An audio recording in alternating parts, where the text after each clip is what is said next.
नमस्कार मित्रांनो, बरेचदा प्रश्न असतो की क्लच प्लेट आहे ना गाडीची किती किलोमीटरला बदलली पाहिजे किंवा किती दिवस चालते, कशी चालते, या सगळ्या गोष्टी आपण या व्हिडिओमध्ये बघूया.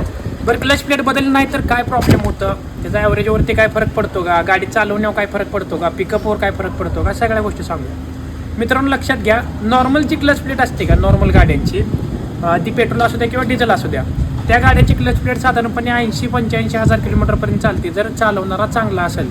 आणि चालवणारा जर खराब असेल, हाफ क्लचवरती जर गाडीत असेल चालत असेल तर 1000, 2000, 10,000 किलोमीटरमध्ये पण क्लच प्लेट खराब होती. पण नॉर्मली लक्षात घ्या मित्रांनो, क्लच प्लेटची लाईफ जी आहे ती 80,000पर्यंत चालते मित्रांनो. बरेच जण म्हणतात मी 2 लाख चालवली, 3 लाख चालवली, पण त्याच्यामुळे प्रॉब्लेम काय होतं बघा. लक्षात घ्या मित्रांनो, क्लच प्लेट चालवायला गेली तर 2 लाखापर्यंत पण चालते, 4 लाखापर्यंत पण चालते चालवायला गेली.